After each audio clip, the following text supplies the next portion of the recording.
आधुनिक आवर्त सारणी। आधुनिक आवर्त नियम। इंग्लैंड के युवा भौतिक शास्त्री हेनरी मोसले ने सन 1913-14 में परमाणु क्रमांक की खोज की और तत्वों के वर्गीकरण का आधार परमाणु भार को न मानकर परमाणु क्रमांक को माना। इस प्रकार मेंडलीव की आवर्त नियम में संशोधन करके आधुनिक आवर्त नियम की रचना हुई, जो कि इस प्रकार है। तत्वों के भौतिक और रासायनिक गुण इनके परमाणु क्रमांक के आवर्ती फलन होते हैं। इसके बाद बोर ने मोसले के आवर्त नियम के आधार पर आधुनिक आवर्त सारणी बनाई, जिसे बोर की दीर्घ आवर्त सारणी भी कहते हैं।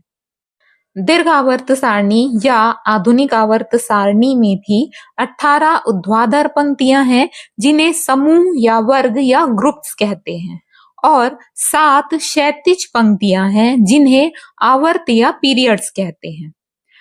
आइए समूह की विशेषताएं देखते हैं।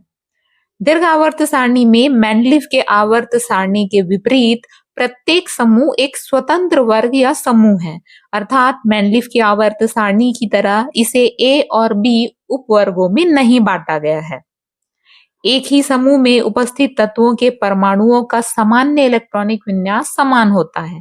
जैसे समूह एक में उपस्थित क्षारीय धातुओं का विन्यास NS1 होता है।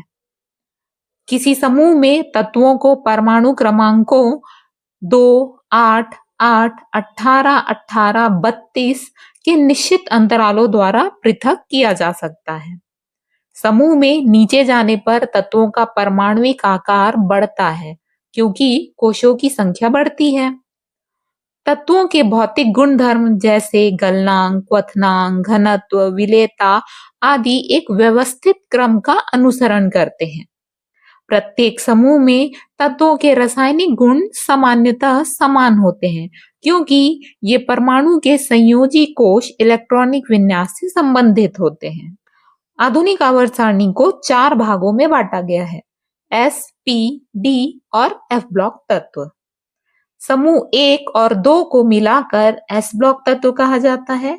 वहीं समूह 3 से लेके 12 तक अर्थात कुल 10 ग्रुप को D ब्लॉक तत्व कहा जाता है। वहीं ग्रुप 13 से लेके 18 तक अर्थात कुल 6 समूहों को P ब्लॉक तत्व कहा जाता है। इसी प्रकार आवर्त सारणी के नीचे स्थित 14 समूहों को F ब्लॉक तत्व कहा जाता है।